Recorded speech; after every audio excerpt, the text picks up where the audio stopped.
Hey guys, Brian with Cajun Cardboard coming at you from the great state of Louisiana with another mail day. It is mail day number 113. We're looking at 10 cards that have very recently hit my PWCC Vault.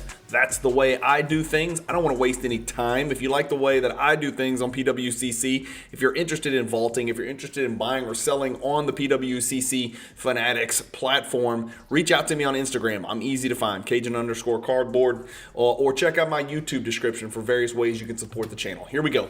Let's get cranking. Card number one, I know it's a soccer card and everybody gets pissed off because it's mostly a basketball subscribership that I have here on the channel, but you guys know I'm chasing this set and I am dangerously close to completing this thing in almost exclusively PSA 9 and 10 and a couple of BGS 9.5s. This Rafael Marquez is a huge pain in the ass. As you can see right here, this is a PSA 9 copy, which is a Pop 8.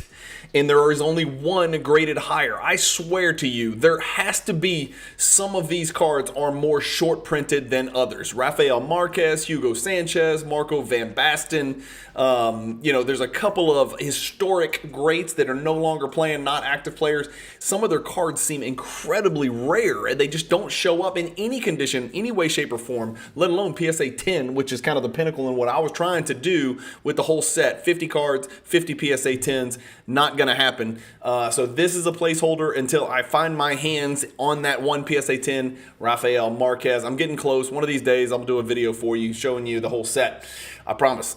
Speaking of sets, card number 2 is also a set chase, and it is also a placeholder, and it is also a bitch to find in PSA 10. This is the 2012 Panini Prism MVP set, silver parallel, David Robinson. It's a PSA 9, it's a Pop 5. There's only 2 graded higher. I am bidding on a PSA 10. Well, by the time you watch this, I will have won it or I will have lost it.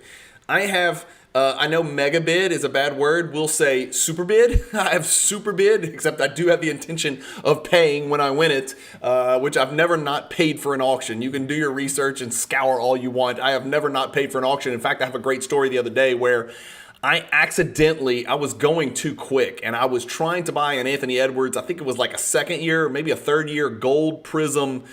And I thought it was a PSA 10, but it was a PSA 8. And I bid a PSA 10 price, and I ended up paying about $4,000 for a card that's worth about 1.8. And the seller messaged to me, and he's like, "Hey, you want my card? I'm about to ship it." And I was like, "Yeah, that was a serious screw up. I apologize, but I made the bid. I'm paying for the bid." So I chunked the guy an extra $2,000 for his stupid Anthony Edwards gold non-rookie Prism PSA 8. It was a real huge mistake, but I mean, it was my mistake, so I ate it. Anyway, moving along, not crying over spilt milk. PSA Pop 5, only 2 PSA 10s exist. I'm trying to get one on eBay right now. Either I will or I won't, and then you'll see it in a future mail day if I do. That is card number 2 on the list, so set chase for the first 2 cards. Next, we've got a Smooth Grooves. This is just a little PSA 8, so not a monster. It's a good-looking 8. The top left corner is obviously the culprit here. That is not perfect. That is, maybe an 8 was generous, to be quite honest with you.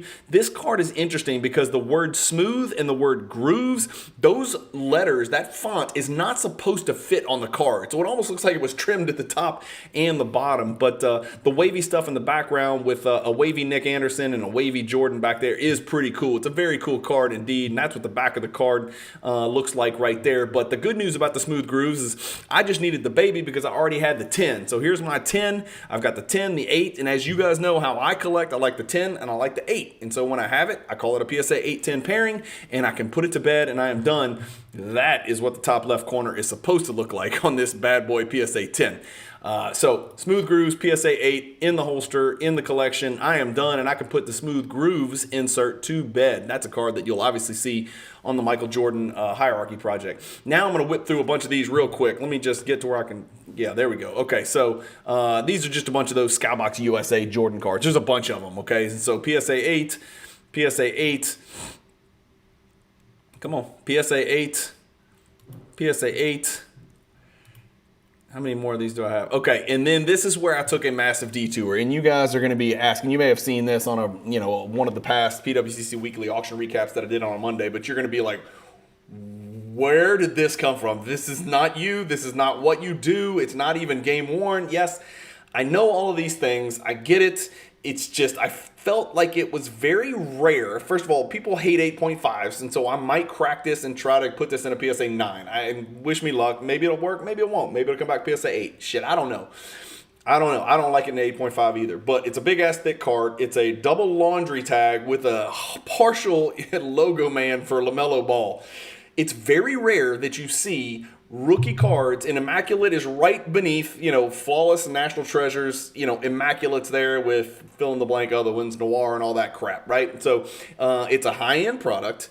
It is a one of one. It's a triple rookie. It's a triple laundry tag / Logoman, so unique patches, and it's a one of one, and all three of them they're not guesses. These are not prospects any longer. They are all-stars, borderline all-NBA players, right? I mean, Halliburton and Anthony Edwards are pretty much destined to make an all-NBA team, and LaMelo would if his team didn't suck ass so much and if he didn't keep getting hurt and banging up that ankle. He was on a tear recently. So I just thought it was very rare. You see these triplicate cards all the time, but you rarely see all three players worth a damn. And these three players are all can't misses right now. They're not even prospects. They're superstars.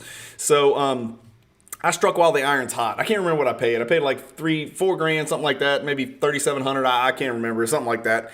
You guys can look it up. It's real easy to find. It's a freaking public sale. So I just wanted to take a little detour, right? Because I'm Jordan, set collect.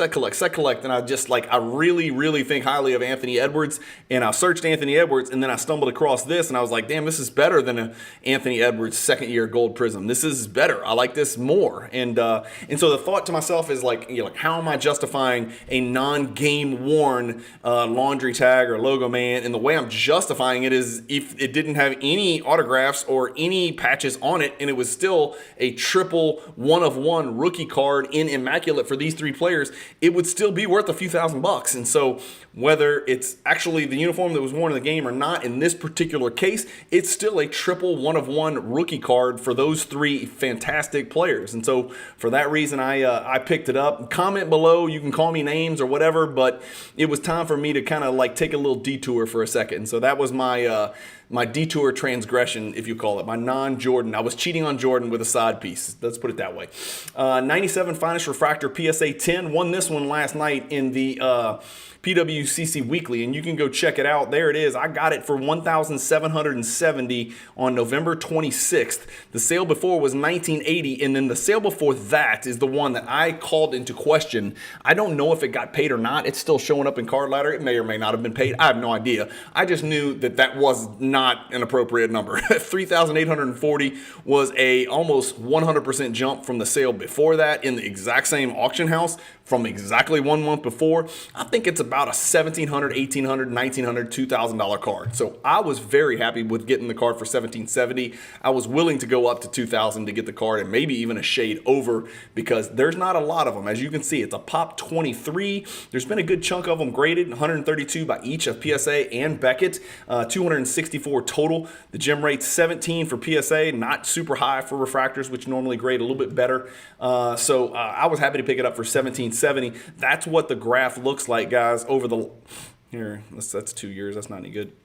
That's what the graph looks like over the last year. So if you take out this anomaly, this aberration, this, I think it's nonsense right there. But if you take that out, I kind of like my price. It's feel like we've almost hit the number and then we've started to come back. So that's just me. The card is up 100% over the last year. So good to know. And again, I bought it without the coating because that's the way God intended it, as you guys certainly know. And the best thing about it is it completes my entire 1997 Finest number 271 Showstoppers family. So now I have the base card in PSA 10. I have the base card in PSA 8. I have the refractor in PSA 8, and I have the refractor that you saw me pick up in PSA 10. So very thrilled with that. Happy to make that move and add that one to my collection. It's always great when you can add a Jordan refractor PSA 10 to your collection. So really excited about that pickup. And then the last card is a quirky, interesting little sucker to say the least.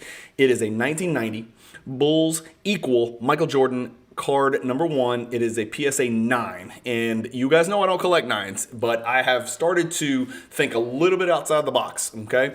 And let me show you why I picked it up. And it's a confusing card because it says Star on the background, which, you know, that makes things really confusing because the Star Company and this and that. I don't know all of the history of this card, but by the way, what's even cooler is if you look at that sign in the background, look what the sign says. I don't know if you can see it on my screen. It says Interlake, which is another interesting little quirky oddball Michael Jordan card that has a great deal of value as well. But if you'll look up here and pay close attention, this PSA 9 is a pop 4 with 4 graded higher. And one of the cool things about Card Ladder now is that you can go into Card Ladder and any card you pull up in sales history, you used to only could be able to do this with the cards that were actually in the ladder, that were part of the ladder database. But now you can do it on any card. I'm looking at my card that I bought for $348. And by the way, the last one sold about 2 months ago for $690. So I am extremely ecstatic about that. Before that, this was an alt sale. I don't even know if this is legit or what, or if somebody just completely missed it, but somebody picked one up for 90 bucks, which is like the crime of the century. But before that, on eBay, one sold for $550, and then you got to go all the way back to 2020 to look at this card. But I think people are sleeping on this card, and I'm not here to pump and dump because I ain't selling it because that's the best I can do is this PSA 9. But look at this. Card's only been graded 10 times by PSA, and I've got one from the cross-country collection at PSA right now, which I'm super, super excited about, and it looked really freaking good. So I'm hoping it comes back a 9 or a 10, and then I can sell one of them, obviously, right?